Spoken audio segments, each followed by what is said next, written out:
있습니다. 오케이. 그래. 잠깐만.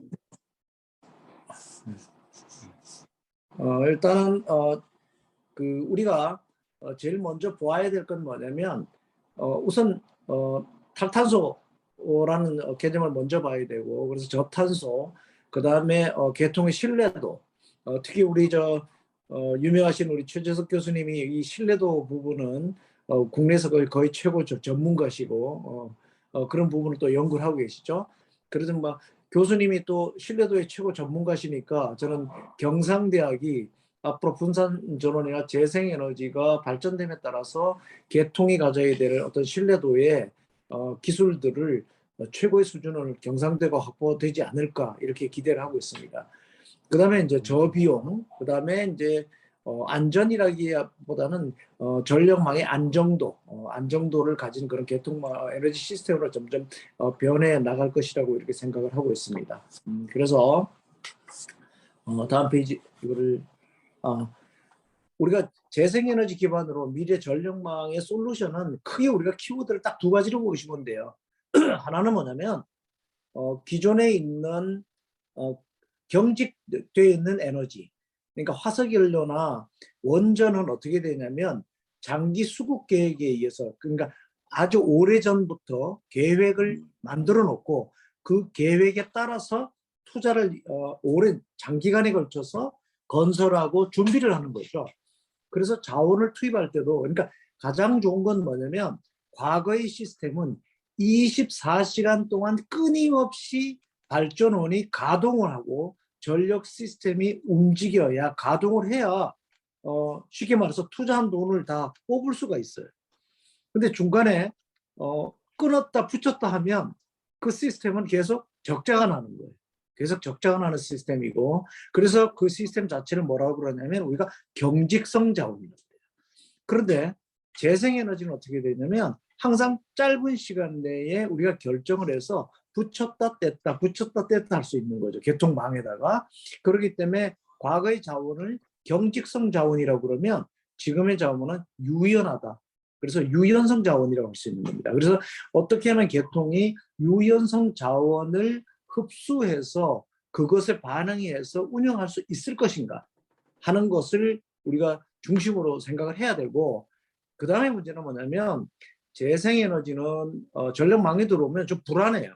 왜냐하면 간헐성을 갖고 있어서 태양이 있거나 바람이 있어야 그 전기를 생산하게 되고, 또 수요가 들쭉날쭉하면 이 발전원이 수요에 맞춰갖고 빠르게 반응해서 썼다 끊었다 하는 것을 우리가 변경하기가 쉽지 않아요. 쉽지 않기 때문에, 그래서 어떻게 해야 되냐면 사고가 날 가능성이 있는 거죠. 과거에 굉장히 신뢰도가 높고 안정도를 가지고 있는 전력 시스템보다는 굉장히 불안한 시스템일 수도 있어요. 그렇지만 우리가 소프트웨어 기술이나 이런 기술을 통해서 사고가 났을 때 빠르게 회복할 수 있는, 그래서 회복 탄력성, 이걸 영어로 레질리언스라고 그러는데 어떻게 하면 회복 탄력성 기술을 확보할 수 있느냐, 이 두 가지입니다. 그러니까 사고가 나기 전에 운영은 운영을 어떻게 하면 유연하게 운영할 수 있느냐, 사고가 난 다음에는 얼마나 빨리 회복할 수 있느냐라는 것을 두 가지를 가지고 미래 재생에너지 기반의 미래 전력망 솔루션을 우리가 해결해 나가면 되는 것이 아닌가 이렇게 생각을 합니다. 네, 다음 페이지고요.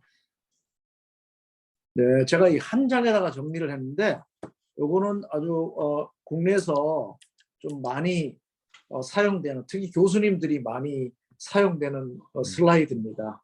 그래서 이거를 분산전원에서 발생하는 개통의 문제와 해결책을 딱 한 장에 정리를 했어요. 자, 왼쪽에 보시면 대형이고, 지금 발전원은 아주 벌크 시스템이라 그래서 대형 시스템이에요.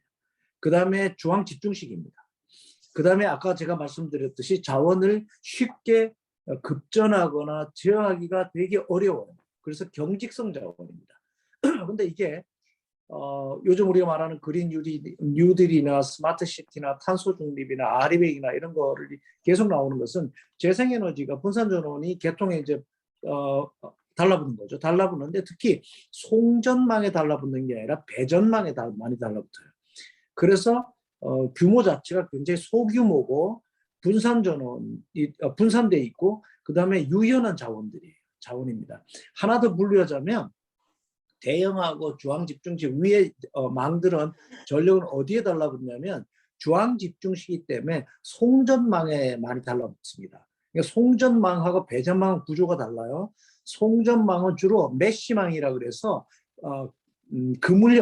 그물망으로 돼 있고 그다음에 배전망은 레디얼망이라 그래서 주로 방사형 망으로 돼 있어요.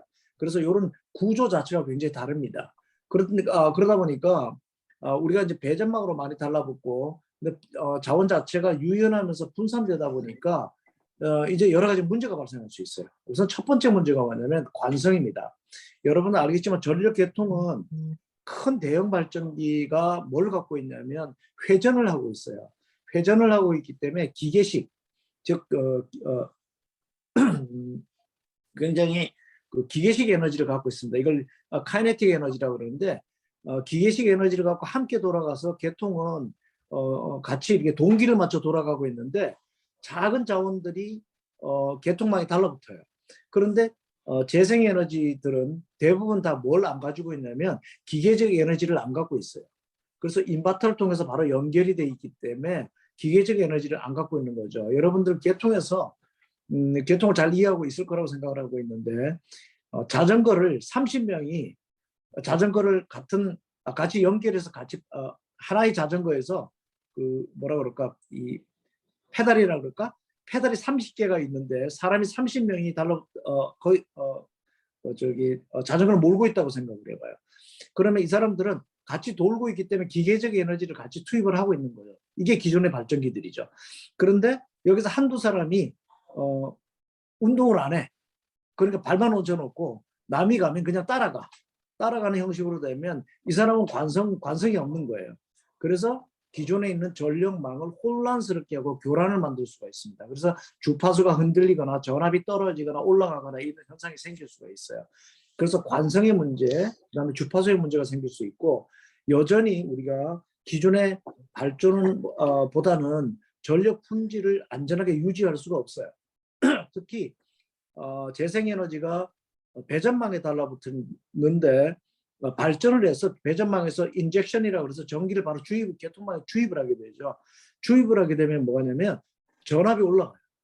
그러니까 이제 전압이 국부적으로 어느 지역이나 어느 구역에서 전압이 올라가 버리는 현상이 생기죠. 그래서 과전한 문제가 생길 수가 있습니다. 그다음에 이 자원이 적정성을 가지고 있느냐라는 거예요. 태양광이나 풍력이라 그래서 무조건 좋은 자원이라고 할 수는 없어요.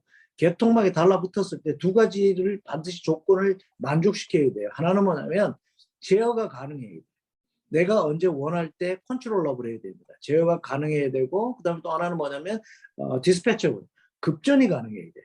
내가 원하는 시간에 디스패치, 그러니까 전기를 급전할 수 있어야 되는데 급전을 컨트롤할 수 있어야 되는 거죠. 그래서 급전 가능하고 그다음에 제어 가능할 때 이 자원은 자원으로서 적정성을 갖는다는 거죠. 이걸 에드쿼시라고 그러는데 그다음에 이제 요즘 제주도에서 문제가 많이 생기죠.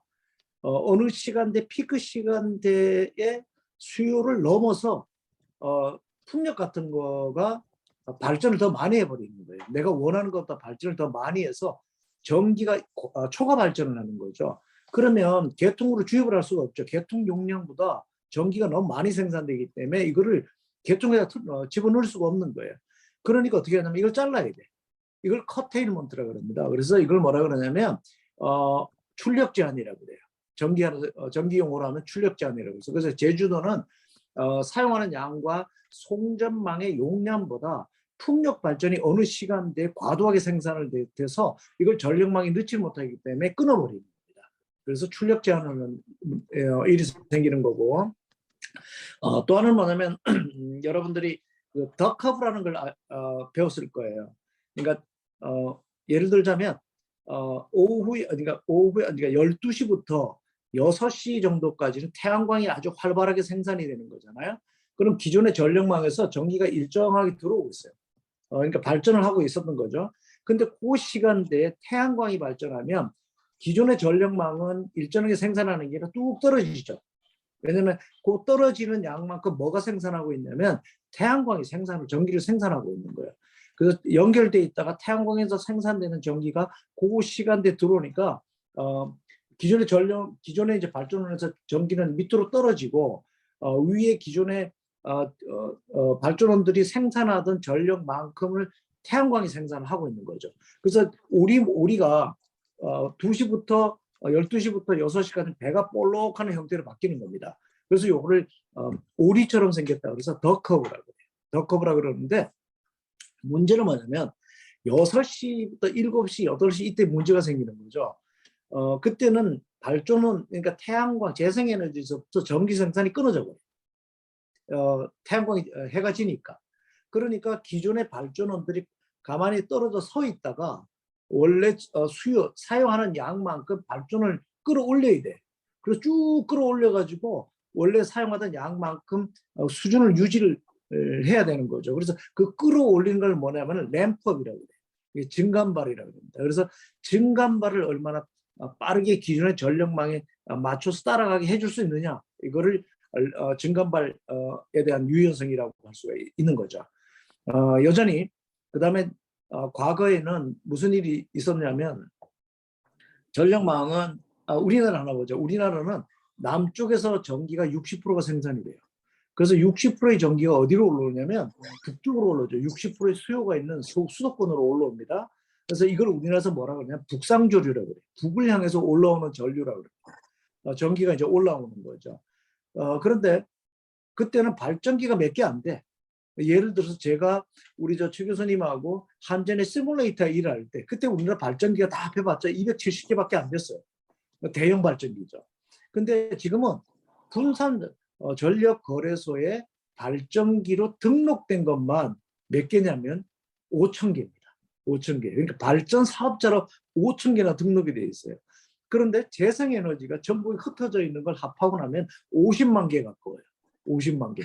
그러니까 발전소가 270개에서 태양광 발전소 풍력이 늘어나면서 발전소 자체가 거의 5,000개가 50만 개가 된 거예요.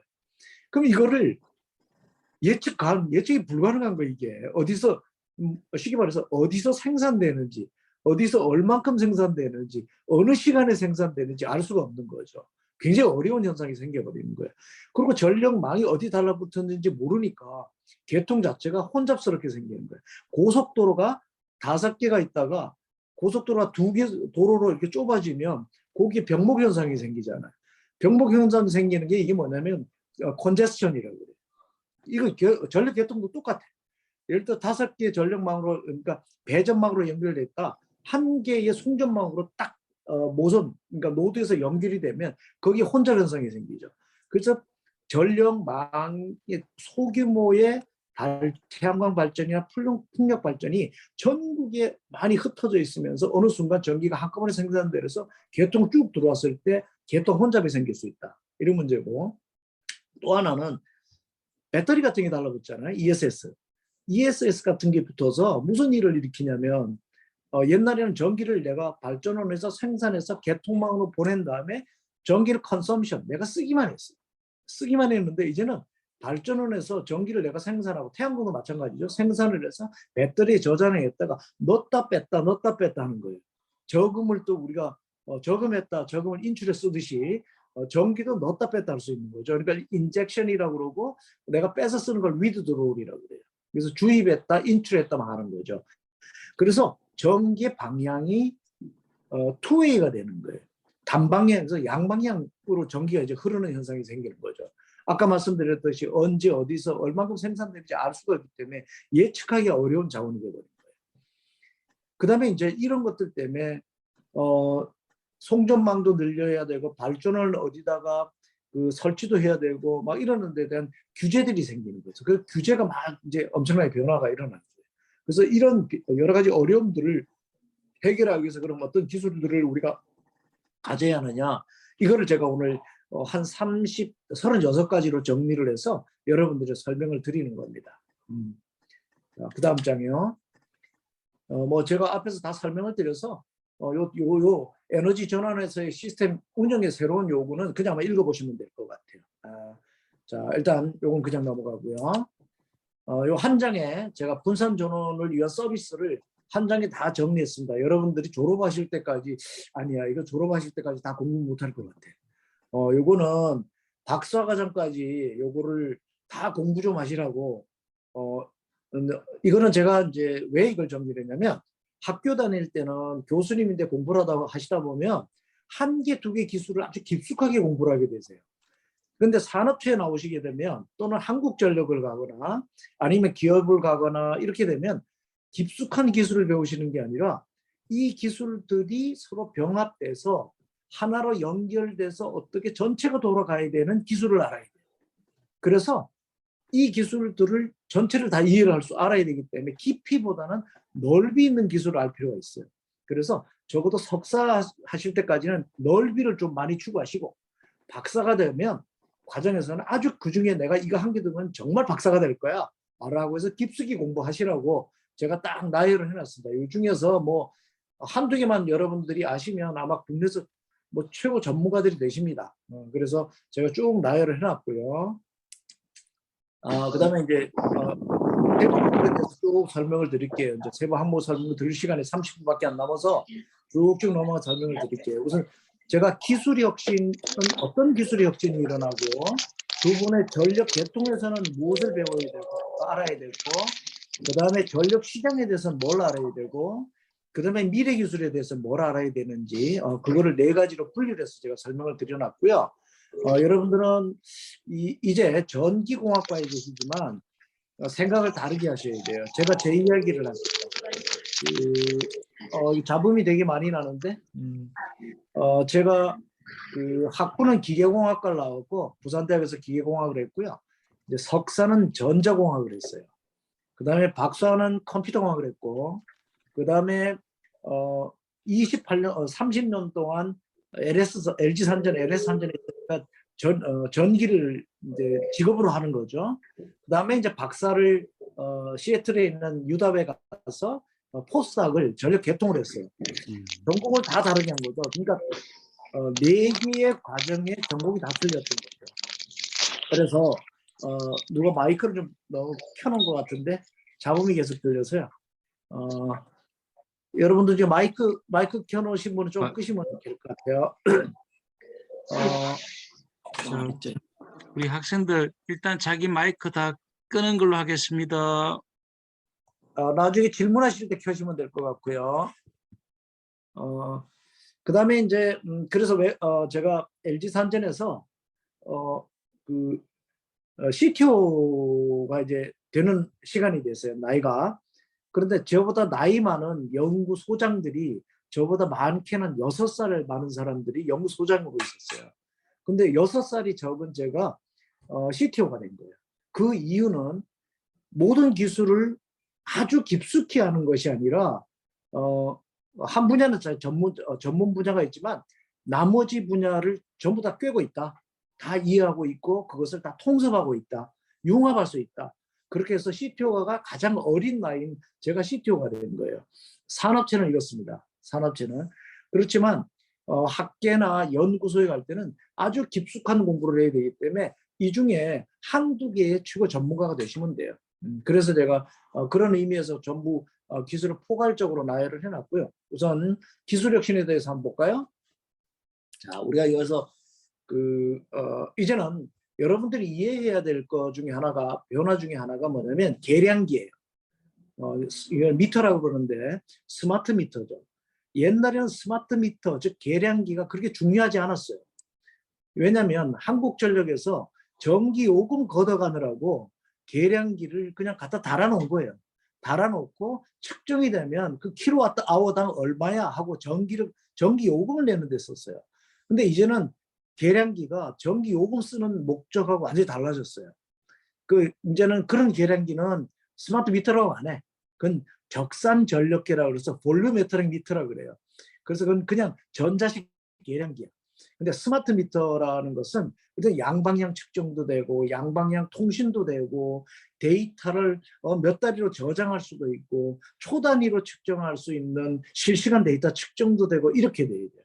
근데 그거보다 더 중요한 건 계량기 미터가 어디 달려 있느냐의 문제예요. 자, 과거에나 여러분들이 아시는지 모르겠지만 아파트 단지에 계량기 몇 대 달려 있는지 모르실 거예요. 아파트 한 단지에 우리가 한 500가구가 산다고 하죠. 그럼 한국전력 계량기가 몇 개 달려 있는지 모르시죠? 재밌게도 한국전력 계량기는 한 대밖에 안 달려 있습니다. 그래서 500가구의 전력 사용량을 퉁쳐서 쉽게 말해서 한꺼번에 측정한 다음에 요금을 거기다 때려버리는 거예요. 그럼 이제 아파트에 개별로 계량기가 다 달려 있잖아요. 요거는 그 관리소에서 그 계량기를 가지고 각 개별로 집에 얼만큼 과금되는지 나누기 위해서 그 계량기는 누구의 계량기냐면 한국전력 계량기가 아니라 우리들의 계량기예요. 그래서 우리가 아파트를 분양받을 때 분양가에 그 계량기 가격이 포함되어 있습니다. 그래서 그 재산이 한국전력 재산이 아니고 우리 재산이에요.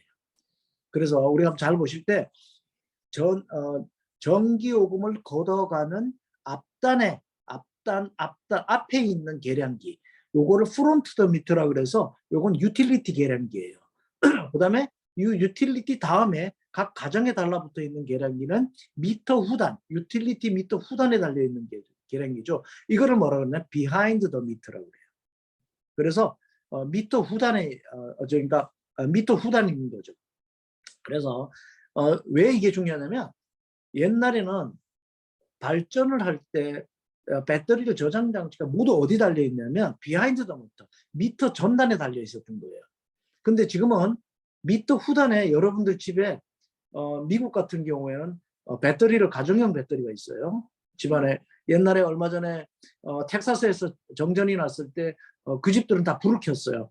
이게 뭐냐면 테슬라의 가정용 배터리를 가정에 갖고 있었던 거예요. 그래서 비하인드 더 미터 계량기에 붙고 또 이 자원들을 어떻게 하냐면 가지고 있다가 중간에 이제 그 전력 중개 사업자라는 게 있어요. 그걸 뭐라 그러냐면 영어로 어그리게이터라고 그럽니다. 어그리게이터들이 있어서 이 각 가정들이 어그리게이터하고 계약을 해. 내 자원을 당신이 언제 우리 배터리에 있는 전기를 가져다 써도 돼요. 아니면 내 배터리에 쌓인 시간 내에 이 배터리를 충전하게 해주세요. 이렇게 하는 거죠. 그렇게 해서 계약을 합니다. 이거를 뭐라 그래요? 이런 서비스를 뭐라 그러냐면 에너지 에서 서비스라고 그래요. 그러니까 에너지 서비스입니다. 에너지 서비스인데 이런 사업을 누가 하냐면 전력 중개 사업자 어그리게이터예요. 우리나라에도 어그리게이터가 있어요. 중개 사업자가 딱 누구냐면 수요 관리 사업, 수요 반응하는 사업 하는 사람밖에 없어. 우리나라는 디맨드 리스폰스라 그래서 전력 거래소에서 피크가 여름에 피크가 많이 칠 때 2시부터 3시까지 전기를 1시간 동안 꺼주세요 하고 전력거래소가 어그리게이터 수요관리 사업자들인데 연락을 해요. 그럼 수요관리 사업자가 그 시간대 전기를 자기가 갖고 있는 회원사들인데 끊어주세요. 줄여주세요 해서 전기를 줄입니다. 그래서 그 대가를 인센티브로 받아요. 돈으로 받습니다. 그래서 우리나라는 비즈니스 모델이 그거 하나밖에 없어요. 어그리게이터, 즉 전력 중개 사업자가. 근데 미국은 어그리게이터만 수요관리 사업자만 있는 게 아니라 배터리나 이런 걸 가지고 있고 또 집에다가 조그만 발전기를 갖고 있어요. 마이크로 터빈 이런 걸 갖고 있어서 시간이 원할 때 전기를 내가 줄여주는 것만 하는 것이 아니라 내가 발전을 해서 거꾸로 전기를 전력망에다 투입해 줄 수가 있어요. 그래서 비하인드 더 미터의 그 미터가 이거를 전기를 내가 말하자면 이렇게 되죠. 우리 집에 전기가 부족할 때는 어떻게 하냐면 전력망으로부터 전기를 내가 유틸리티, 전력회사에 전기를 쓰는 거잖아요. 그 다음에 우리 집에 전기가 남아. 배터리에 전기가 남기도 하고 내가 쓰려고 하는 전기보다 태양광이 많이 생산해요. 그럼 그 시간대 전기를 거꾸로 전력망으로 보낼 수 있는 거죠. 양방향인 거죠. 그러니까 계량기가 양방향 계량기인 거예요. 그래서 이 배터리가 이제 제가 말씀드리는 건 유틸리티 규모의 배터리는 양방향이 아닌 거죠. 이거는 뭐냐면 전력회사가 뭘 하겠으냐면 그러니까 주파수를 조정하거나 아니면 전압을 조정하거나 이럴 때 쓰기 위해서 전력회사가 배터리를 설치하는 거예요. 그래서 한국전력이 여기저기 송전망에다 큼직큼직하게 설치하는 그런 배터리들이 있어요. ESS라고 그러죠. 그 ESS를 뭐라냐, 유틸리티 스케일의 배터리라고 그러는 거예요. 그래서 주로 이제 이거는 개통을 운영하는 용도로 쓰는 그 배터리라고 보시면 돼요. 그래서 대형 변압기인데 배터리인 거죠. 자, 이런 목적의 배터리가 전력 저장 장치로 사용되는 게 있고요. 그 다음 장에 제가 전력망에서 ESS의 다양한 역할을 한 장으로 다 정리를 했습니다. 이것도 아주 굉장히 좀 중요한 자료고, 예를 들자면 그 서울대학에서 이 자료는 거의 그 대학원생들인데 강의용으로 활용되는 걸로 알고 있습니다. 그래서 전력망에서 ESS가 어떤 역할을 하는 거야 라고 해서 한 장에 제가 정리를 했으니까 시간이 되실 때 한번 쭉 읽어보시면 될 것 같고요. 아까는 유틸리티 스케일의 배터리를 얘기했는데 이제 미터 후단의 배터리입니다. 미터 후단의 배터리를 보시면 재밌죠. 배터리를 어떻게 하는가, 저장 장치를 내가 옥상형, 우리 집 지붕에 옥상형 태양광을 갖고 있어요. 그래서 옥상형 태양광으로부터 내가 과생산이 될 때, 전기가 많이 생산되고 이렇게 여러분들이 이제 계산을 할 수 있어요. 말하자면 아직까지 우리나라는 전기요금이 하나밖에 없어요. 한 가지만 쭉 시간대별로 전기요금이 변동하지 않으니까 그냥 한국전력에서 쓰는 전기 가격은 고정돼 있어요. 근데 요게 이제 조만간 우리나라도 바뀔 거예요. 시간대별로 전기요금이 바뀌는 거죠. 자, 여러분들이 한번 재밌는 걸 얘기를 할게요. 우리나라에는 아직도 되게 후진적인 제도가 하나 있습니다. 그 후진적인 제도가 뭐냐면요, 누진제예요. 누진제는 이거는 제가 하나 물어볼게요. 두 가지를 물어볼게요. 하나는 전기 세금입니까? 전기 요금입니까? 또 하나는 누진세입니까? 누진 요금입니까? 라고 물어봐요. 어디 가면. 그런데 전력회사, 한국전력에서는 전기요금이라고 얘기하고 누진요금이라고 얘기하지 세금이라고 얘기를 안 해요. 근데 이거는 엄밀하게 우리가 한번 보자고요. 요금은 뭐냐면요, 서비스를 줘야 되는 거예요. 그러니까 통신요금이라고 그러지 통신세라고 안 하죠. 그죠? 그러니까 우리가 휴대폰을 쓰거나 뭘 쓸 때 거기 따라오는 게 뭐냐면요, 서비스가 따라오는 거예요. 그래서 서비스에 따라서 우리가 요금을 더 낼 수도 있고 덜 낼 수도 있는 거예요. 그러니까 요거는 요금인 거예요. 근데 우리나라에서 전기는 요금이라고 말을 할 수가 없죠. 전기를 공급받는데 여러분들이 어떤 서비스 받아봤어요? 서비스 받아보신 적 없잖아요. 그죠? 예를 들면 일본 같은 데서 이렇게 하는 거죠. 일본에서는 저희들이 소프트웨어가 우리에서 주주인데 소프트웨어가 도매 사업을 해요. 그래서 동경전력에서 전기를 사요. 1년 동안 한 1기가 이렇게 삽니다. 그것도 한 70%, 그러니까 30% 디스카운트해서. 그 다음에 자기가 가지고 있는 고객 300만인데 전기를 어떻게 공급하냐면 1년 동안 네가 전기를 아무리 써도 한 달에 30만 원만 받을게. 이렇게 해서 정액제랍니다. 고정을 시켜줘요.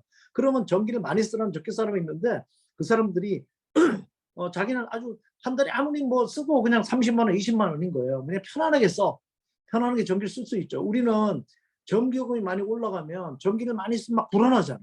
특히 여름에 애기 있는 집, 에어컨을 팡팡 틀어줘야 되는데 애기가 그냥 더워서 힘들 거잖아요. 그럼 전기요금이 너무 많이 올까 봐서 못 틀어. 그죠? 자, 이런 것을 컨트롤하고 서비스를 해줄 수 있어야 되는 거죠. 아까 제가 말씀드렸듯이 EAAS라고 그랬죠. 에너지 as a 서비스라고 그랬죠. 이런 서비스를 줘야 전기 요금이라고 할 수 있는 거고 누진 요금이라고 할 수 있는 거예요. 근데 누진제라는 건 엄밀하게 하면 없어져야 돼요. 이거는 규제예요, 규제. 전기를 못 쓰게 하려고 강제적으로 어느 시간 전기 요금만큼 더 쓰면 요금이 훨씬 더 비싸지게 막 2배, 3배 되도록 만들어버린 제도인 거죠. 현명한 시스템은 어떻게 되냐면 전기 요금을 시장에 맡기는 거예요. 시장에 맡겨서 시장에서 전기를 많이 쓰면 전기 요금은 내려가야 돼. 그 다음에 전기를 덜 써. 그래서 전기가 막 남아. 그래서 생산되는 전기를 버려야 돼. 그러면 전기요금을 올려버리는 거예요, 그 시간대. 그래서 시간대별로 전기요금이 계속 변동시키는 거죠. 이걸 TVP라고 그럽니다. Time Variable Pricing이라고 그래요. 자, 이렇게 되면 어떻게 되냐면 내가 배터리를 한국전력에서 싼 시간에 예를 들어서 밤 새벽 1~2시야. 새벽 1~2시에 전기를 내가 싼 시간이라고 하면 그 시간대에 전기를 내가 충전을 해. 충전했다가 한국전력이 전기 비쌀 때 그때 거꾸로 팔아먹는 거예요, 전기를. 전기를 팔아먹을 수 있죠. 한국전력에서 내가 그 시간대 전기가 부족하다고 비싼 돈에 전기를 사야 돼. 그럼 그 시간대에 내가 방출을 하는 거예요. 그렇게 전기를 팔아먹을 수 있는 거죠. 자, 이래 배터리가 이런 역할도 할 수 있는 거예요. 그래서 비하인드 더 미터는 내가 가지고 있는 전기 자원을 거래할 수도 있는 시스템이 되는 거죠. 자, 뭐 디테일한 건 그냥 읽어보시고요. 그래서 미터 후단의 배터리 서비스를 제가 정리를 해놨습니다. 이게 우리가 그런 배터리나 이런 거를 집안에서 개인 소유로 가지고 있음으로 인해서 우리가 단순히 돈을 버는 데만 쓰는 게 아니고요. 한국전력이나 전력거래소에서 전기를 운영하는 오퍼레이션에도 굉장한 역할을 하는 거예요. 그래서 이렇게 보시는 거죠. 그 전력거래소나 한국전력에서는 이렇게 이야기할 수 있어요. 과거의 사고방식을 가지면 야, 전기는 남는데 그거 끊지 말고 굳이 공짜로 내인대 전력망에다가 전기 그냥 보내주라. 공짜로. 이렇게 얘기할 거예요. 근데 이거 되게 나쁜 사고방식인 거죠. 전력망을 유연하게 운영되는 자원, 그거를 한국전력이나 전력거래소 발전소를 투자를 해서 가지고 있지 않더라도 각각 개인별로, 개인 회사별로 아니면 그 개인의 사이트, 현장별로 발전기를 내 소유가 아니고 민간의 소유로 그냥 놔두고도 내가 필요할 때, 전력 개통해서 필요할 때 그 전기를 계약해서 내가 가져다 쓰잖아요. 그죠? 쓸 수 있게 되는 거예요. 고정자산, 그러니까 우리가 회사를 운영하면 제일 힘든 게 뭐냐면 고정비라고 있어요. 그래서 사람들의 봉급 주는 거, 그 다음에 세금 나가는 거, 이런 거가 대표회사는 제일 힘들어요. 왜냐면 1년 나가는 돈의 70%는 고정비로 나가는 거예요. 30%의 변동비가 생기는 거거든요. 근데 고정비가 계속 나가. 계속 나가면 이게 너무 힘든 거예요. 부담스러워. 회사가 장사가 잘 되면 되는데 장사가 잘 안 될 때는 고정비가 계속 나가면 계속 적자잖아요. 그죠? 그래서 이 고정비를 줄일 필요가 있는 거예요.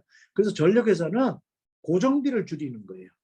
그래서 흩어져 있는 민간의 발전 자원들을 연결해서 내가 필요할 때 쓸 수만 있으면 되잖아.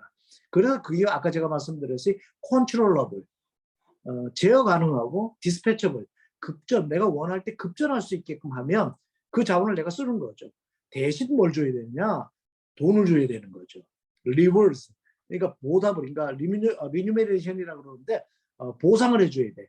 아니면 보상하거나 아니면 특별히 잘하거나 뭐 여러 가지 제도에 의해서 그걸 인센티브로 주거나 이래야 되는 거죠. 그렇죠? 그래서 전력회사도 좋고 개인도 좋은 거예요. 그래서 이제 밑에 후달의 배터리 이제 그런 서비스 역할이라고 보시면 되고요. 자, 그 배터리뿐만 아니라 이제 자동차도 마찬가지예요. 전기 자동차의 배터리가 그냥 전기 자동차 한두 대에 붙어 있는 조그만 배터리라고 생각하면 발전 자원으로서 그렇게 큰 의미가 없죠. 자원이 너무 작아. 그런데 아까 제가 뭘 그랬냐면 어그리게이터라는 말을 했어요. 전력의 중개사업자가 있는 거예요.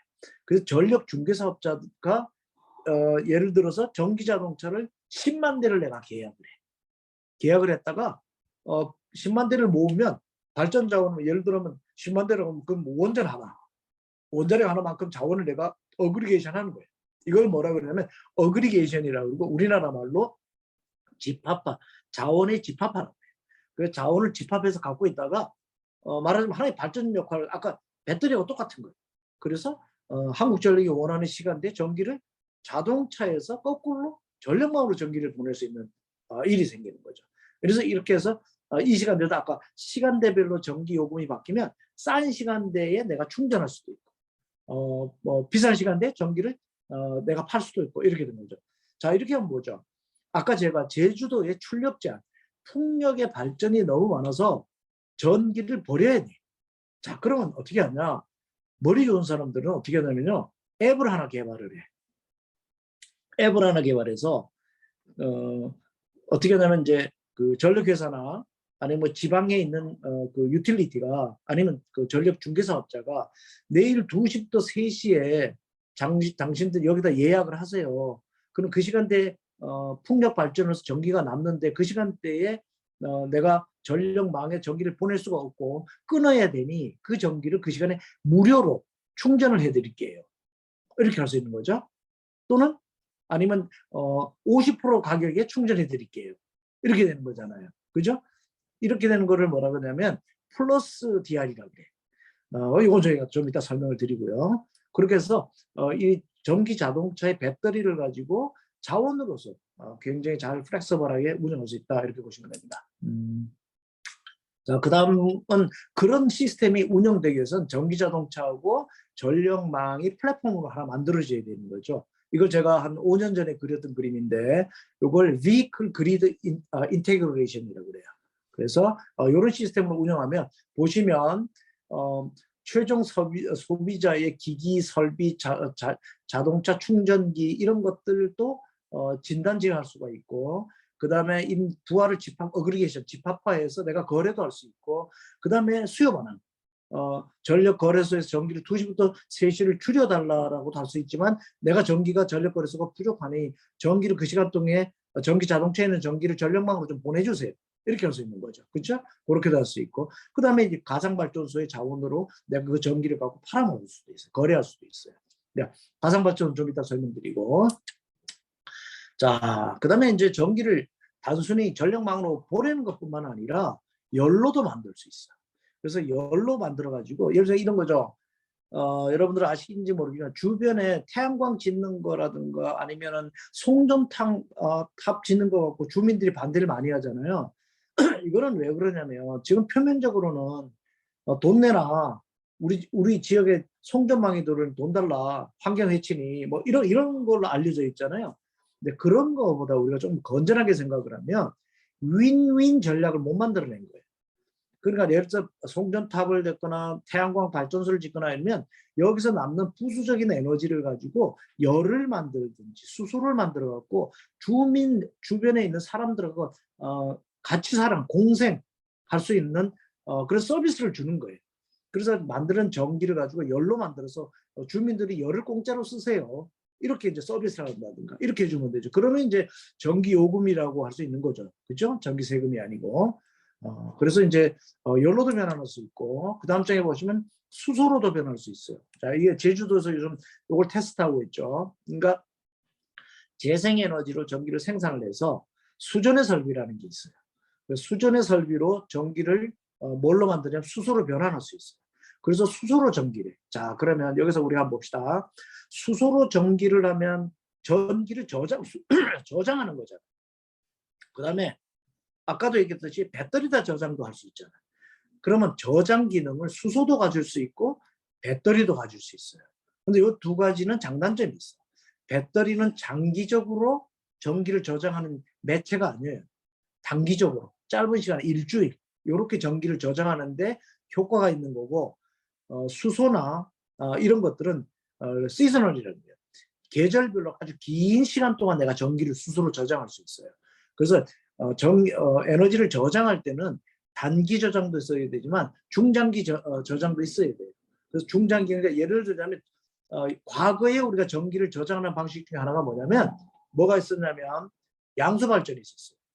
그래서 전기를 갖고 펌핑을 해가지고 전기에다가 물을 저수지에다가 저장을 해요. 그러다가 이게 내가 전기가 부족할 때 그걸 가지고 발전을 해.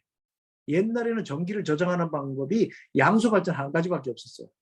그래서 이것도 굉장히 장기적 전략이었죠. 장기적 저장이었죠. 근데 지금은 배터리도 장기적으로 저장하고 수소도 저장하는 거예요. 그래서 수전의 설비를 통해서 저장을 하게 되는 거죠. 그러니까 근데 수소를 하는 사람들은 여기서 굉장히 중요한 일이 생깁니다. 하나가 뭐냐면 요즘 이제 그린 수소라고 들어봤을 거예요. 그래서 수소가 그레이 수소, 회색 수소가 있고 그 다음에 블루 수소라고 있어요. 청색 수소가 있고 그 다음에 또 하나 수소는 뭐냐면 그린 수소가 있어요. 재생에너지, 태양광이나 이런 풍력을 가지고 생산하는 수소는 그린 수소. 그 다음에 기존의 발전, 화석 연료로 생산하는 발전은 이 그레이 수소예요. 그 다음에 블루 수소. 블루 수소는 뭐냐면 탄소 포집을 해가지고 이렇게 모아놨다가 그걸 꼭 생산한다든가 이런 전기를 수소를 만드는 것을 수소 분루수소라는 거예요. 그래서 수소는 세 가지가 있고 특히 재생에너지가 그린 수소라는 걸 이해하고 계시면 돼요. 자, 그린 수소 사이클 제가 그려놨습니다. 한번 보시면 되고요. 그다음에 뭐 사물 인터넷 요즘은 이제 아까 제가 이제 스마트 미터 얘기했죠. 스마트 미터가 과거에는 과금을 하는 계량기였지만 이제는 데이터를 실시간으로 어느 위치도 수집하는 뭐가 되냐면 일종의 사물 인터넷이에요. 그래서 계량기를 요즘 정보통신하는 사람들은 스마트 계량기를 사물 인터넷 기기로 취급을 해요. 또 하나는 뭐냐면 그러니까 태양광 발전소에 RTU라고 있어요. 리모트 터미널 유니트라고 있는데 거기서 태양광 발전 데이터를 실시간으로 수집하는 장비가 있어요. 그것도 사실은 IoT 개념이에요. 사물 인터넷 개념을 갖고 있다고 보시면 되고요. 물론 이제 인공지능하고 빅데이터. 제 전공이 원래 박사는 인공지능이에요. 제가 신경망회로를 했습니다. 그래서 이제 창업할 때 컴퓨터하고 전력 계통하고 둘이 합해갖고 돈 좀 벌자 이렇게 해서 그래서 이제 창업을 했었던 거고요. 드디어 이게 요즘 아주 이게 핫하죠. 예를 들어 이런 거예요. 재생에너지가 아까 얘기했던 거죠. 예측하기가 어려워요. 언제 태양이 뜨는지 뭐 바람이 언제 부는지 여기에 따라서 발전량이 확 달라지잖아요. 그런데 이제 전력 거래소 입장에서 볼 때는 이게 제일 골치가 아파. 일정하게 내가 어느 시간 되면 예를 들어 석탄화력에서 전기가 얼마 생산되고 석유발전기, 가스발전기로 전기 얼마 생산되고 내가 알고 있으면 되잖아. 알고 있으면 그 시간대에 탁탁 급전하면 아주 편해. 근데 재생에너지를 내가 탁 계약을 했는데 이게 진짜 되는 건지 안 되는 건지 알 수가 없잖아요. 그러니까 불안한 거야. 그래서 이거를 예측을 얼마나 잘하는 놈인데 인센티브를 주는 거예요. 이게 이제 예측 정상금이라는 거예요. 그래서 전력거래소가 발전량 예측, 분산 에너지에서 발전량을 잘 예측하는 업체인데 인센티브를 줍니다. 여기에 인코아가 1등이에요. 우리나라에서 말하자면 다른 회사가 한 6% 정도 되는데요. 오차가 저희 회사가 2% 돼요. 2% 돼. 그래서 2% 되고 6% 되면 인센티브 받는 게 틀립니다. 돈을 굉장히 우리가 더 많이 받아요. 전력거래소에. 그만큼 예측이 틀리면 발전 자원들을 전력거래소는 버려야 되잖아. 생산된 양을. 그죠? 그러니까 버리지 않게 잘 관리하기 위해서 이런 인공지능이나 빅데이터를 이용해서 예측을 정확하게 하고 관리를 잘하는 데 쓰는 거예요. 자, 그다음에 여러분들 도움되라고 에너지 데이터의 종류를 제가 딱 정리했습니다. 이 자료는 아마 어디 가서 쉽게 못 얻는 자료입니다. 한번 쭉 보시면 나중에 여러분들 중에 벤처 차릴 분도 계실 것 같은데 벤처 차리면 이 중에 한두 개 골라가지고 서비스 하시면 돈 버세요. 돈 법니다. 앞으로 이거 점점 늘어나거든요. 이런 데이터를 여기서 우리나라가 쓰는 데이터가 내가 볼 때 한 30%도 안 돼. 30%도 안 되는데 여기 데이터를 여기 하면 예를 들자면 오른쪽에 보시면요. TS하고 DSO가 있어요. 우리나라 지금 DSO라고 해서 배전 시스템 운영 사업자가 없어요. 그리고 송전 사업자는 이제 한국전력이 하고 있잖아요. 그래서 이게 나중에 분리가 돼. 분리가 된 데이터를 주고받을 시스템이 필요해요. 그렇게 되면 또 데이터의 여러 가지 종류가 필요하고 하니까 이런 데이터의 종류를 잘 이해할 필요가 있다고 보시고요. 실시간으로 그럼 이 데이터 중에 실시간으로 우리가 움직여야 될 데이터는 뭔가 또 제가 정리해놨으니까 보시면 되고요. 자, 인공지능 하는 일 뭐 쭉 읽어보세요. 자, 블록체인도 중요하고 그 다음에 이제 마이크로그리드 여러분들 이거 굉장히 중요하죠. 이제는 옛날처럼 전기를 남쪽에서 그러니까 한쪽에서 생산돼서 전기를 내가 한쪽 많이 사용 쪽으로 가져오는 이제 시대는 점점 없어지는 거예요. 어떻게 하면 그 마을 단위 조그만 어떤 그런 시 단위 이렇게 해서 전기를 스스로 생산해서 소비하고 또 남는 전기를 중앙전력망에다가 전기를 급전해서 보내서 팔아먹는 이런 시스템이죠. 그래서 이런 작은 단위의 독립된 시스템을 갖는 것을 마이크로그리드라고 하죠. 근데 마이크로그리드는 아직도 기술적으로 100% 완성되질 않았어요. 그러다 보니까 두 가지가 있어. 온 그리드가 있고 오프 그리드가 있어요. 그래서 온 그리드는 뭐냐면 한국전력 전력망에다가 이 마이크로 그리드 시스템을 연결해놔. 그래서 마이크로 그리드 시스템에서 내가 전기를 쓰고 하는 양을 마이크로 그리드에서 다 생산을 못해 부족해. 그럼 그 부족한 전기는 한국전력이 전기를 가져다 부족한 부분을 같이 쓰는 거예요. 요거는 온그리드라고 해요. 이걸 우리나라 말로 개통연계형이라고 해요. 근데 우리가 100%다 생산해서 우리가 다 쓸 만큼 다 쓸 수 있어. 완전 한국 전력망은 필요 없어 하고 잘라. 그래서 이걸 오프그리드라고 해요. 그래서 개통 독립형이에요. 그래서 두 가지 전력망을 갖추고 있고, 미국은 이미 기술이 많이 발전되고 투자를 많이 하면서 오프그리드, 개통 독립형을 많이 지금 건설하고 있어요. 개통 독립형이 좋은 건 뭐냐면 우크라이나 같은 사태가 생기거나 이러면 개통 독립형을 가지고 있으면 유리하겠죠. 거기서 정전 없이 그냥 잘 운영할 수도 있고, 그러니까 에너지 시큐리티라 해서 에너지 안보에 되게 유리할 수 있습니다. 네. 자, 그런 게 있고요. 쭉 그다음 그림 그려놨습니다. 보시면 되고요. 이게 이제 NWA라고 그래서 Non-Wires Alternative라고 그래서 전력망으로부터 의존도를 줄여가는 기술들을 계속 미국은 보급을 하고 있어요. 그래서 보시면 수요 반응이나 저장이나 등등등등 기술들이 쭉 있죠. 이런 기술들을 계속 장려하고 이거를 투자를 계속 미국 정부는 해주고 있어요. 유럽도 그렇고, 우리나라는 계속 뭐 좀 싸우고 있죠. 또 이제 원전이 또 요즘 이제 또 같이 막 정권이 바뀌면서 이제 원전이 또 강해지니까 전력망 의존도가 오히려 이제는 더 강해지겠죠. 독립하는 것보다. 그래서 이런 거는 그 정부의 정책에 따라서 어떻게 잘 결정을 해야 될 문제라고 보고 있고요. 자, 뭐 그다음에 쭉 보시면 됩니다. 자, 마이크로그리드도 교류형이 있고 직류형이 있다라고 보시면 되고요. 슈퍼그리드는 뭐 신문에서 많이 보셨을 테니까 이건 그냥 넘어갈게요. 그다음에 재래식 발전소도 앞으로 2050년까지 우리가 탄소 중립을 목표로 세워놨으면 기존의 재래식 발전기도 버릴 게 아니라는 거죠. 자, 재래식 발전기 첫 번째 쓰일 때가 어디 쓰이냐면요, 피크 발전기로 쓰여요. 그래서 피크가 올라가서 수요가 최대 수요가 돼서 피크를 칠 때 발전원을 재생에너지를 투입을 못하고 급하게 못할 때 가동해야 될 발전기들이 필요해요. 그래서 그때는 기존에 이미 퇴역을 앞둔, 우리가 이제 발전소는 문을 닫고 버려야 되잖아요. 이제 닫아야 되는데 이런 발전기를 뭐라 그러냐면 퇴역 발전기라고 해요. 근데 퇴역 발전기는 이미 30년, 40년 동안 가동을 해서 돈을 다 빼먹어서, 그래서 이제는 가동을 해도 거의 공짜, 한기 비용이 거의 공짜예요. 비용이 별로 없는 거예요. 그래서 피크 발전기라는 걸로 가동을 대기를 하고 있습니다. 근데 이게 시간, 그러니까 이 피크 발전기를 해서 버리는 것이 아니라 시동 시간을 줄인다든가 그다음에 런타임을 줄인다든가 이렇게 해서 효율적으로 운영할 수 있도록 개조를 해서 대기를 하면 훨씬 경제적인 거죠. 그래서 아마 이런 건 나중에 퇴역 발전기가 모아가지고 장사하는 사람들도 있지 않을까 이런 생각이 듭니다. 저기 사장님, 예. 아니 그 시간을 너무 내용이 좋아서요. 내용에 좋아서 만약 사장님이 그 스케줄이 괜찮으시면은 한 30분까지 좀 찬찬하게 설명을 좀 요청해도 되겠습니까? 그럴까요? 그럼 뭐 아유, 예, 저기 3시 반까지, 예. 이게 2시간 연속 강의라서 괜찮습니다. 이게 근데, 괜찮습니까? 예, 제 시간입니다. 예. 그래서, 지루하지 않을까요? 아니요, 너무너무 좋습니다. 너무너무 그렇습니다. 좋고요. 예, 아주 뭐, 임프레시브하고 굉장히 그럼 찬찬히 해서 3시 반까지 충분히 이야기를 좀 해주시면 고맙겠습니다. 알겠습니다. 아유, 알겠습니다. 고맙습니다. 고맙습니다. 예.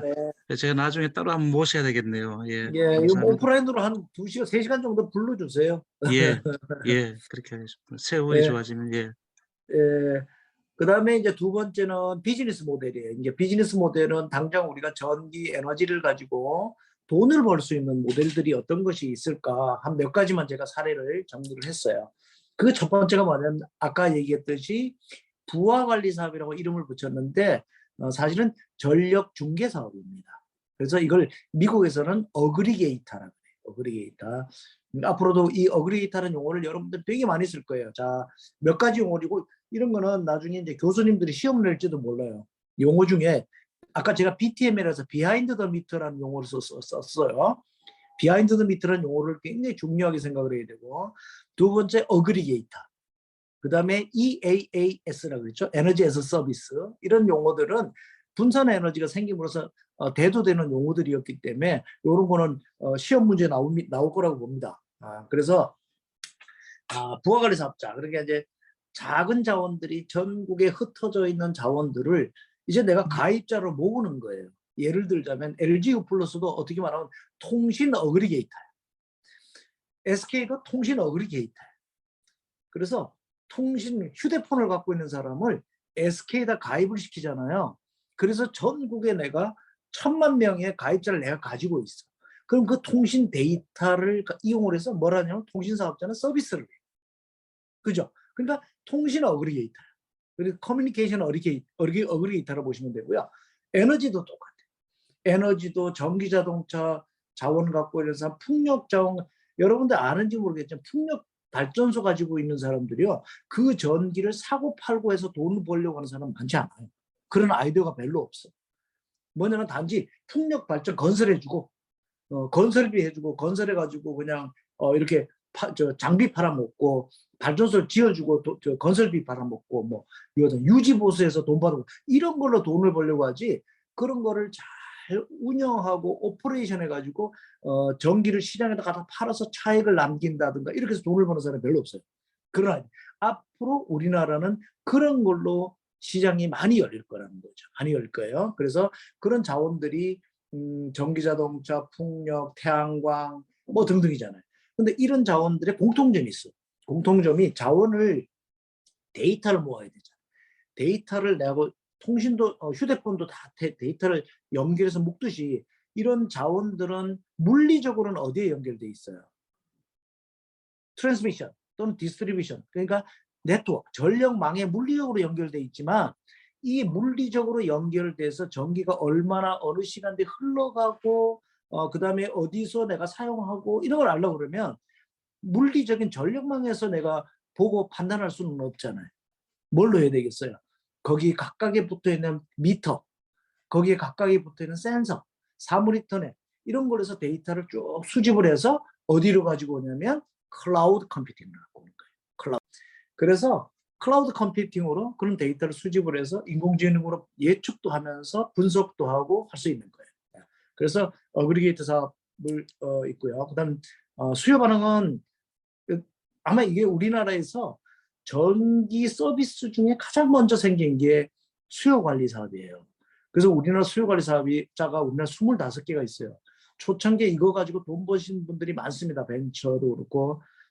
그런데 이거는 그 전기가 어느 시간대 피크가, 그러니까 설비 용량이 부족하다 보니까 그러니까 특히 전력망의 용량이 부족해. 그래서 전기를 내가 생산을 해도 보내지도 못하고, 보내더라도 발전량의 용량이 부족해서 전기를 못 보내.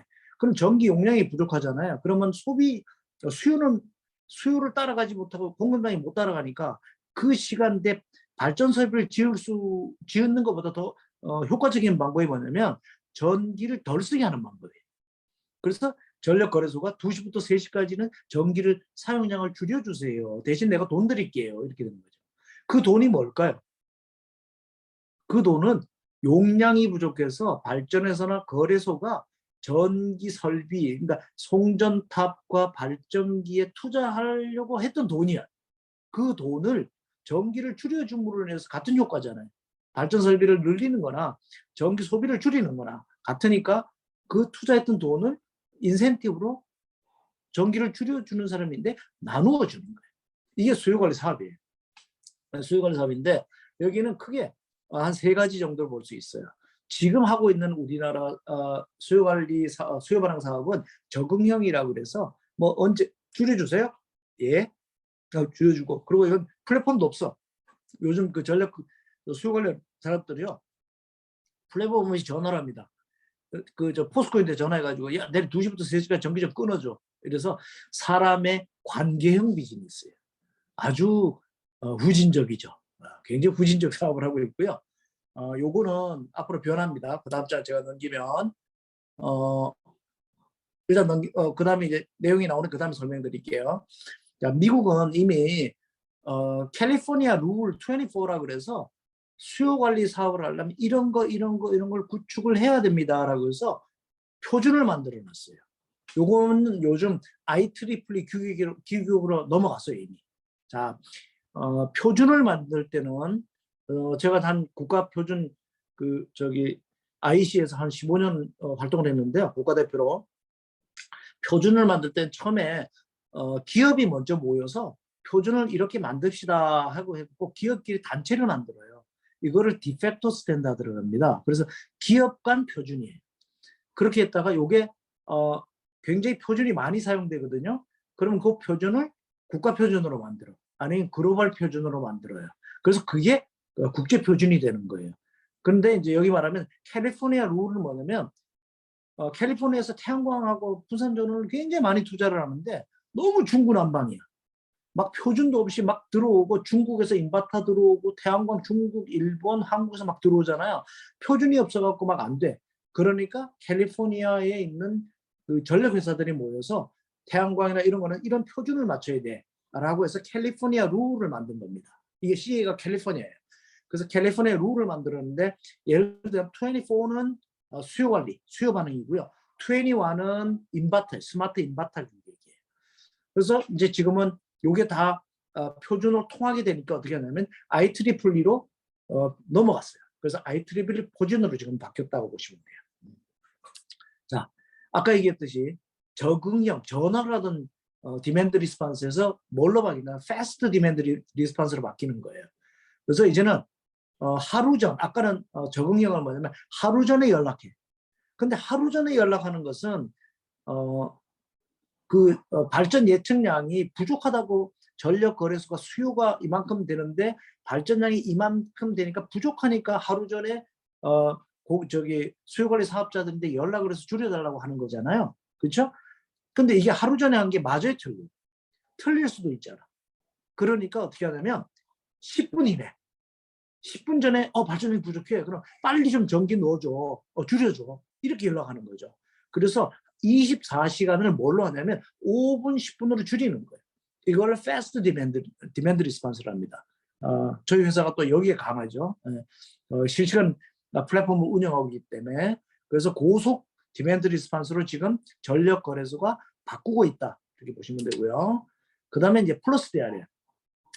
지금까지 말씀드린 두 가지 디맨드 리스폰스는 뭐냐면 네거티브예요. 네거티브라는 얘기는 전력망 입장에서 볼 때 전기 수요가 너무 늘어나서 발전량을 네거티브, 마이너스 줄이는 거잖아요. 그렇죠? 근데 부족한 양만큼 내가 전기를 개인이 갖고 있다가 넣어줄 수 있잖아. 그렇죠? 넣어줄 수 있거나 남는 전기를 내가 쓸 수 있잖아. 그죠? 쓸 수 있지. 그러니까 네거티브, 버리는 것이 아니라 포지티브, 플러스 해서 내가 쓸 수 있는 거잖아요. 자, 보죠. 전기가 과잉 생산돼서 버리질 않고 활용할 수 있는 방법이 있어요. 이게 제주도 기준으로 제가 그려서 정부에다가 제안을 해준 건데 우선 첫 번째, 배터리다 충전하면 될 거예요. 그 다음에 수소로 변환해서 수소를 저장하면 될 거예요. 그 다음에 열로 만들어가지고 남는 전기를 주민들인데 공짜로 열을 주면 될 거예요. 그렇죠? 그 다음에 또 뭐냐면 전기 자동차가 있어요. 전기 자동차를 예약했다. 그 시간대에 충전하는 사람들인데 전기 요금을 반으로 해주든지 아니면 공짜로 해주든지 공짜로 충전하게 해주면 되잖아. 그 다음에 우리 육지하고 그 제주도가 뭘로 연결이 되냐면 HVDC로 연결이 돼 있잖아요. 해상 케이블로. 그러면 지금까지는 육지에서 생산된 전기를 제주도가 갖다가 쓰기만 했어. 근데 이제는 전기가 제주도가 전기가 남아. 그러면 거꾸로 HVDC를 통해서 육지로 전기를 보내주면 될 거 아니에요. 그렇죠? 역성으로 하면 되는 거죠. 자, 그런데 지금은 법적으로 시스템이 갖다 쓰면 일방향밖에 안 돼요. 그런데 이제 이거를 이제 정부가 양방향으로 바꾸겠대요. 그래서 그러면 제주도에서 남는 전기를 거꾸로 육지로 보내줄 수 있는 그런 계획이 돼 있는 거고요. 자, 이제 P2P. 이것도 아마 시험 나올 수 있는 문제 중에 하나죠. peer-to-peer예요. 전기를 송전망으로, 지금은 우리나라가 법적으로 전기를 생산하면 한국전력이 갖고 있는 송전망, 배전망에다 전기를 반드시 흘려서 가져가야 돼. 다른 데가. 다른 전기를 사용하는 사람. 이게 법적으로 규제예요. 근데 이거가 풀릴 거예요. 왜냐면 송전망을 아주 심플하게 얘기하죠. 아주 극단적으로. 우리가 옆집에 아파트에 있어. 그럼 내가 배터리를 갖고 있어. 우리 집 배터리하고 저 집 그 뚜껑비 집에다가 전기선을 그냥 연결을 해. 그래서 전기를 내가 생산한 배터리 전기를 저 집이 전기 부족할 때 바로 보내는 거예요. 그걸 돈 받고. 이걸 피어투피어라고 그래요. 그래서 송전망과 배전망 걸치지 않고 전기를 바로 거래할 수 있는 그런 제도가 조만간 이미 하고 있어요. 해외는 다 하고 있는 거라고 보시면 되고요. 그 다음에 이제 에너지 서비스는 아까 제가 말씀드렸죠. 요거는 아마 제가 볼 때는 다른 나라보다 일본이 굉장히 잘하고 있다 이렇게 보고 있습니다. 그 다음에 이제 에너지 공동체 모델. 요거 비슷한 거 한국에도 있어요. 뭐냐면 그 에너지 협동조합이라고 있습니다. 그래서 그 요즘에 이거 해주민이 그 다음에 저 H에너지 뭐 이런 벤처들이 사업을 하고 있는데요. 예를 들자면 어느 지역에 태양광 발전소를 지어요. 그 돈은 어디서 받아오냐면 투자를 두 가지 방법에 은행에서 돈을 빌려서 짓는 경우도 있고, 그래서 짓는 경우도 있고, 아니면 투자자를 모아요. 그래서 내가 100만 원, 200만 원 이렇게 투자를 지어서 내가 1메가와트다 그러면 1메가와트를 1000명, 2000명 이렇게 투자를 받아가지고 주주가 되는 거예요. 그래서 발전소를 짓습니다. 그래서 그 전기를 가지고 내가 거래를 해요. 그러니까 자, 아까 내가 어그리게이션 얘기를 할게요. 왜 어그리게이션이 중요하냐면 기존의 발전기들은 다 벌크라 그래서 용량이 크고 대규모예요. 그러니까 용량이 크고 대규모는 경제적 규모, 이코노미스 오브 스케일이라 그래서 규모의 경제를 이룰 수가 있어요. 그러니까 S&P로 하잖아요. 그래서 그 내가 입찰을 할 때 원가가 싸니까 유리해. 굉장히 유리하게 내가 입찰을 할 수 있잖아. 근데 태양광이나 분산전원은 한 개, 두 개씩 그 흩어져 있잖아요. 그럼 개별로 들어가서 그 전력 거래 시장에 들어가서 싸울 수가 없어요. 원가 경쟁이 안 돼. 그러니까 이거를 100개, 200개를 모으는 거예요. 모아서 어그리게이션. 이걸 어그리게이션 집합하는 거죠. 그래서 덩치와 싸우는 거예요. 그래서 이코노미스 오브 스케일을 만드는 거예요. 그 다음에 자원이 두 가지입니다. 이거 잘 공부하셔야 돼요. 이코노미스 오브 스케일이 있고 이코노미스 오브 스코프가 있어요. 이코노미 오브 스케일은 규모의 경제로 가격을 낮추는 거고요. 이코노미 오브 스코프는 뭐냐면 지역이나 용도별로 떨어져 있잖아요. 다 다르잖아. 그렇죠? 그 태양광이 위치도 그렇고 발전할 시간대도 다르고 이런 것들 스코프를 만드는 거예요. 내가 그래서 어느 테리토리는 내가 이런 용도로 이 발전소를 가동할 거야. 이렇게 만들어 갖고 경제 규모를 만드는 거죠. 그래서 두 가지 목적으로 어그리게이션 한다고 보시면 돼요. 그래서 공동체는 협동조합이나 이렇게 해서 비즈니스 하는 모델이라고 보시면 되고요. 자, 이게 에너지 종량제라는 게 있습니다. 아까 제가 말씀드렸어요. 내가 전기를 사와. 도매로. 일본처럼 동경전력이나 중부전력이나 이런 전기를 이제 도매로 사오죠. 사와서 소매인데 내가 파는 거예요. 소매로 파는데 어떻게 파냐면 정액제로 네 한 달에 얼마나 많이 쓰든 얼마 쓰든 나는 30만 원, 20만 원 할게 하는 서비스도 있고 어떻게 하냐면요. 이렇게 할 수 있죠. 말하자면 동경가스가 있어. 가스 회사가 있는데요. 너네가 동경가스 소매 전기를 쓰는 회원이면 네가 동경가스 가솔린 스테이션 즉 주유소에 가서 동경가스에 가스를 넣거나 기름을 주유를 하면 10% 디스카운트 해줄게. 이렇게 되는 거죠. 그래서 결합 상품이 가능한 거예요. 결합 상품. 그래서 종량제로 내가 전기를 사서 종량제로 서비스를 할 수 있는 많은 형태들이 그런 결합 상품이나 이렇게 해서 가능하다. 이렇게 보시면 돼요. 그다음 전력 시장 한번 볼까요? 뭐 많이 말씀을 드려서 전력 시장에서 이제 알아야 될 건 이게 굉장히 이제 중요한 요소입니다. 이것 때문에 제가 사실은 창업을 한 거예요. 처음에 제가 우리나라에서 우리 최재석 교수님도 아시지만 우리나라에서 전자식 계량기를 제가 개발했어요. 1998년에 제가 개발을 했죠. 그래서 우리나라에서 최초로 옛날에 이거 원형으로 빙빙빙 돌던 계량기, 그걸 유도형 계량기라고 하는데 빙빙빙 돌던 계량기를 제가 컴퓨터로 만듭니다. 컴퓨터로 우리나라에서 최초로 만들었고요. 그게 그때 전자식 계량기예요. 전자식 계량기를 제가 개발을 했고 그래서 그때 전자식 계량기를 개발했는데 데이터를 한 달에 한 번씩 모으는 거예요. 유도형은 오케이 좋다 이거지. 근데 컴퓨터로 만들었는데 그 데이터를 한 달에 한 번씩 과금하는 데 봤어. 너무 아까운 거야. 그래서 이 데이터를 잘 활용할 수 있도록 계량기를 만들자. 그렇게 생각을 하고 있다가 제가 회사를 이제 사장이 되고 난 다음에 사표를 던지고 나와서 이 계량기 갖고 장사를 한번 해보자. 실시간 계량기로. 그렇게 해서 했다가 사실은 이제 쫄딱 망할 뻔했죠. 그게 시장이 아직도 안 열렸어. 지금도 아직 안 열렸어. 근데 엉뚱한 데서 이게 용도가 쓰이는 거예요. 그래서 개통해서 하루에 한 달에 한 번씩 데이터를 모으는 게 아니라 시간대별로 15분대로 데이터가 수집될 수 있으면 아까 뭐가 된다 그랬어요. 시간대별로 요금이 변하는 설계를 할 수 있잖아. 그렇죠? 네. 그다음에 발전량이 어디서 어디로 흘러가는 걸 시간대별로 흘러가는 걸 우리가 알 수 있잖아. 그죠? 이런 걸 알 수 있잖아. 그래서 시간대별로 시간 정밀도를 올려야 된다. 이게 되게 중요한 거고요. 그 다음에 위치 단위가 되게 중요해요. 앞으로 우리나라 전기요금은 두 가지가 바뀌어야 돼요. LMP라 그래서 이제 기억하셔야 돼요. LMP, Locational Marginal Price라고 그래요. 그래서 요거는 위치와 시간에 의해서 변동하는 시간이에요. 예를 들자면 아까는 시간대별로 전기요금 많이 쓸 때 전기요금이 싸지고 적게 쓸 때 전기요금이 비싸진다고 그랬잖아요.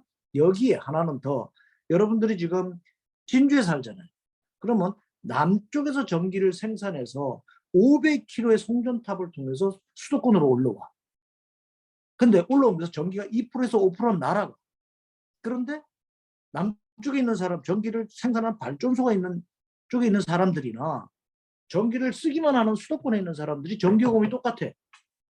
이거 공평해요, 안 공평해? 안 공평하잖아요, 그죠? 그러니까 왜냐면 발전소에 있는 사람은 환경적으로도 불리해. 전기를 생산하느라고 해가지고 전기를 보내주기만 하고 나는 쓰는 양은 작아. 그죠? 그러니까 어떻게 하냐면 지역에 따라서 전기요금이 달라져야 된다. 그래서 첫 번째 뭐가 줄까? 올라오면서 전기가 계속 걸쳐오는 거는 서브스테이션, 변전소잖아요. 변전소에 모선이 있어. 그래서 모선에다 계량기를 달아놓으면 전기가 어디서 얼마큼 흘러가는 걸 다 알 수 있죠. 그래서 이걸 갖고 요금을 계산할 수 있어요. 그래서 위치 정밀도도 올릴 수 있으니까 어디서 얼마큼 전기가 생산되는 것도 알 수가 있어. 그래서 시간 정밀도, 위치 정밀도를 아주 정밀하게 확보해야 된다. 이게 되게 중요한 거고요. 그다음에 이제 우리나라 시장에 아직 보조 서비스라는 게 없어요. 이 보조 서비스만 갖고 한 시간 떠들어야 되는데, 이게 이제 그 중에서 이제 우리가 뭐냐면 가장 중요한 게 아까 뭐라 그랬냐면 태양광 발전을 했다가 6시, 7시 때 갑자기 증간발, 램프업을 해야 된다고 했잖아요. 램프업을 할 때 이 램프업을 일반 발전기들이 못 따라가. 그런데 내가 증간발을 할 수 있는 배터리나 이런 걸 쫙 갖고 소유하고 있는 거죠. 그 시간대에 전력거래소에서 빨리 램프업을 해달라고 할 때 내가 먼저 하는 거야. 이제 입찰하게 되는데요. 그런 걸 해서 내가 그 시간대에 해줄게 하면 내가 돈을 받을 수 있어.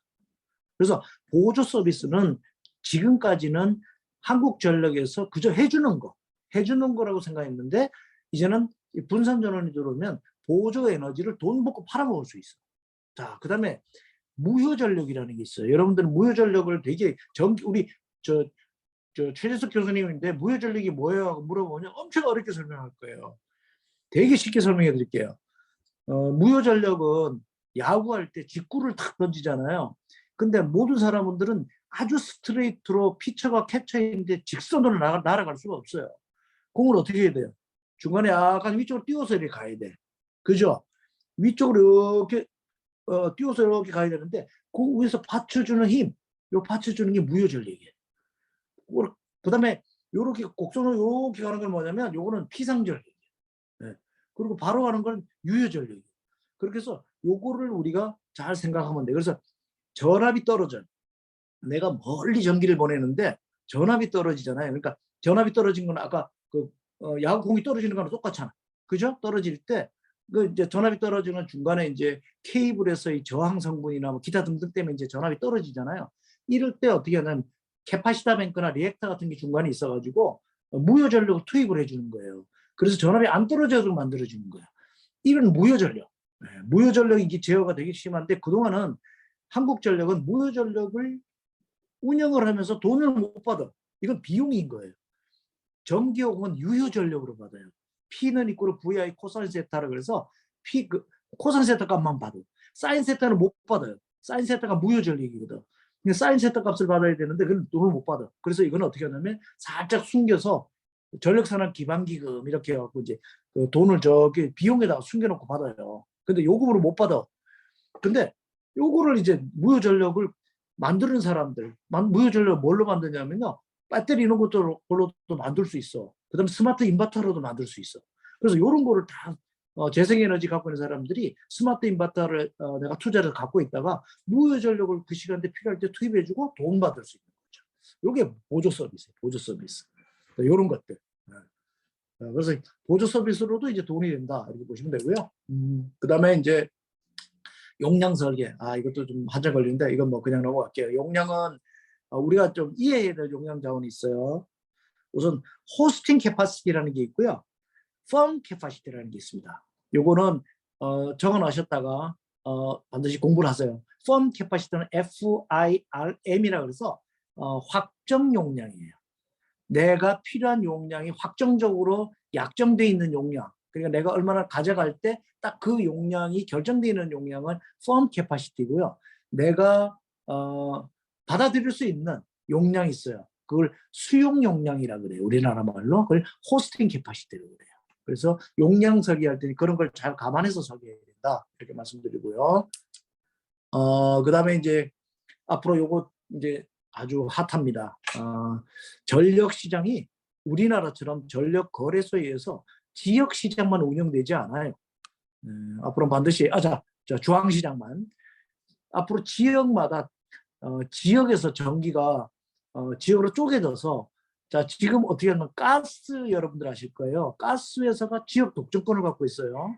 서울 수도권, 경남, 경북 회사가 따로따로 있습니다. 그래서 지역 독점권을 갖고 있고요. 또 하나가 뭐냐, 발전에서도 지역 독점권을 갖고 있어요. 우리나라는. 근데 전력 거래만 시장이 하나로 되어 있는 거예요. 앞으로는 이게 지역에서 자기들이 재생에너지를 투자해서 전기를 구매하고 소유하고 소비하고 쓰고 할 수 있는 시장이 만들어지고, 이 시장이 중앙시장하고 연결돼서 내가 스팟마켓이나 도매시장 이런 것들을 운영할 수 있는 시스템으로 바뀔 거예요. 그래서 지역시장 설계가 돼야 될 거고요. 그다음 아까 시간 변동 요금제 제가 말씀드렸습니다. 고요. 자, 시간 변동 요금제도 아주 여러 가지가 있는 거 제가 다 그려놨고요. 그 다음에 이제 분산전원 재생에너지는 이제 시장으로 끌고 들어와야 되죠. 뭐 재생에너지가 밖에서 혼자 논다고 돈이 되는 건 아니잖아요, 그죠? 재생에너지를 시장으로 갖고 와야 아까 보조 서비스 시장도 있고 인센티브도 받고 그다음에 내가 입찰을 해서 돈도 벌 수 있고 이런 거잖아요, 그죠? 그래서 분산전원을 전력 시장으로 편입해야 된다 이런 얘기고요. 아직 법적으로 완전하게 우리나라가 안 돼 있어요. 쭉 넘어가고요. 이제 PPA.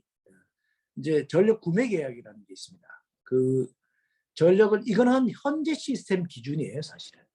현재 내가 재생에너지로 전기를 팔라 그러면 PPA를 통해서 팔아야 돼. 그래서 이거는 그냥 일단 한번 쭉 읽어보시면 될 것 같고요. 우선 이 중에서 가장 중요한 거 한두 가지만 설명하고 마칠게요. VPP, 가상발전소. 이건 이제 반드시 여러분들이 이해해야 되죠. 아까 재생에너지가 다 흩어져서 작은 규모들이 있는데 이게 뭔가 하나의 플랫폼으로 와서 모아져야 되잖아요. 그걸 하는 사업자가 뭐죠? 어그리게이터. 전력 중개사업자로 있어요. 근데 이 사람들이 모을 수 있는 플랫폼이 있어야 돼. 이게 뭐냐면 VPP, 버추얼 파워 플랜트. 그러니까 발전소를 옛날에는 지어가지고 물리적으로 건설을 해서 건물과 땅을 갖고 있었잖아요. 가상발전소는 소프트웨어 발전소예요. 그래서 건물과 설비가 없어요. 그냥 내가 플랫폼을 갖고 연결을 해서 전력 거래 시장하고 소프트웨어로 거래할 수 있으면 돼요. 이게 버추얼 파워 플랜트입니다. 네, 가상발전소고요. 그 다음에 쭉 넘어갈게요. 이게 그 다음에 이제 개통도 아까 DSO 설명했고 DSO에서 설명했고 쭉 넘어가고요. 제가 너무 많이 준비했네. 역시 너무 많았다. 마지막으로 가상전력선 하나만 설명하고 마칠게요. 앞으로는 점점 전기를 많이 생산을 해서 전기를 생산해서 멀리 보내기도 하고 전기라는 송전망이 이제 못 견뎌. 그리고 재생에너지에 작년 제가 뭐 아까 보면 더불어민주당 혁신추진위원회 부위원장도 하고 그랬었는데요.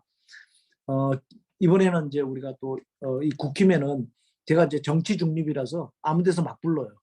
그래서 이제 이 국힘에서는 제가 자문위원을 해서 에너지 자문위원을 했는데 송전망을 지난 정부에서는 송전망을 감안을 안 했어. 재생에너지가 무조건 늘리면 된다고 생각을 했던 거예요. 그래서 전력 개통에 대한 보강 문제를 고려하지 않은 상태에서 태양광과 풍력만 자꾸 늘려가는 정책만 계속됐어요. 근데 이제 이걸 실행에 딱 옮기려고 하다 보니까 문제가 생기면 전력망의 용량이 부족하니까 신뢰도의 문제가 생기고 안정도의 문제가 생겨요. 그래서 전력망 그렇게 하려고 그러면 전력망을 계속 늘려야 되는데 늘릴 수만은 없어요. 왜냐하면 밀양 사건 아시잖아요. 가 들어 누워버리시오. 주민들이. 그러니까 이제 이런 사고들이 덜 생기려고 그러면 기술적인 기술자들이 뭘 해야 되냐면 전기 사용 송전망의 부담을 줄여야 돼. 여러 가지 방법 중에 있는데 제가 한 5가지, 6가지 정도 있는데 그건 나중에 제 블로그에 가서 보시면 있을 것 같고요. 그 중에 하나가 가상전력망이에요. 어떻게 하냐면 송전망 옆에다가 배터리를 설치하는 거예요. 배정망 수용과 옆에다가 배터리를 설치하는 거예요. 그래서 전기가 과잉 생산이 돼. 근데 송전망이 너무 급해. 너무 비지해. 바빠. 그러니까 그때 송전망이 태우지 않아. 그리고 어디로 보내냐면 송전망 옆에 있는 배터리 다 충전해. 그 다음에 이제 송전망이 덜 바빠. 수요가 적으니까. 이때 송전망을 살짝 이용해서 배전망 쪽에 있는 수요가 쪽에 있는 배터리 다 저장을 해. 그리고 수요가 늘어가면 그때 배터리 있는 전기를 뺏었어. 그러면 전력망의 컨제스션이 좀 줄어들겠죠. 그죠? 그래서 의존도 이런 식으로 줄여가는 기술들이죠. 그래서 이런 기술들이 계속 발전해 나가면 하면 여러분들이 할 일이 많아지지 않을까 이렇게 생각이 듭니다. 자, 관성 문제도 있었고요. VPL 제가 이해하기 쉽게 가상 전력망을 운영을 어떻게 하는지 사례도 만들어서 넣어놨습니다. 넣어놨고요. 쭉. 뭐 요까지 제가 딱 2분 초과했습니다. 네, 요까지 해서 오늘 설명을 마치도록 하겠습니다. 자, 우리 일단 먼저 우리 최종웅 사장님께 큰 박수 한번 올리겠습니다. 너무너무 감사하고 너무너무 아주 박수에 감사의 뜻으로 마침 이 시간에 제가 보니까 우리 에너지 고급 인력 양성 사업이라고 5년간 하다가 작년에 마쳤는데요. 우리 건축공학과 우리 윤정배 교수님 나와 계시네요. 리타이어를 했었는데 아이고. 어떻게 지내세요? 벚꽃이 보이는데요. 우리 최정웅 이사님 이럴 줄 알았으면은 진작 한번 우리 워크샵 할 때 제주도나 부산에서 할 때 모셨으면은 하루 종일 진짜 아주 이 플랫폼 형님 전문가시잖아요. 그러니까 우리 윤정배 교수님 서울대 건축공학과 졸업하시고 우리 동네 고등학교 나와서 갖고요. 그래서 아주 우리나라의 그 위원이시고 그런 분이신데 오늘 나와줘서 너무 고맙고요. 다른 교수님들은 제가 눈에 지금 안 보여서 그런데 일단 우리 여기 계시는 우리 학생들한테서 질문 하나만 괜찮습니까? 예, 질문 하나. 예, 우리 오늘 이야기가 굉장히 중요한 이야기들이 엄청 많이 쏟아져 갖고요. 제가 정신을 못 차리겠어요. 내가 강의를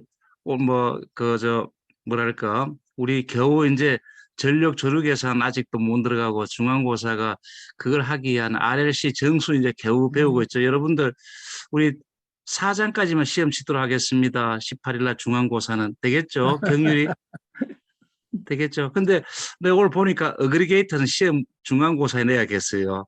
어그리게이터가 뭔가 아주 중요한 단어들이 몇 개가 눈에 팍팍 들어왔어요. 너무너무 감사드리고 오늘 무효 전력이 굉장히 강한데 오늘 너무너무 쉽게 아주 우리 이사님께서 이야기해 주셔서 너무너무 감사드립니다. 자, 우리 플로우에서 우리 학생들 질문 우리 최종웅 사장님께 질문하면은 영원히 기억해 갖고 여러분들 취업하는 데도 큰 도움이 됩니다. 자, 질문 하나 받겠습니다.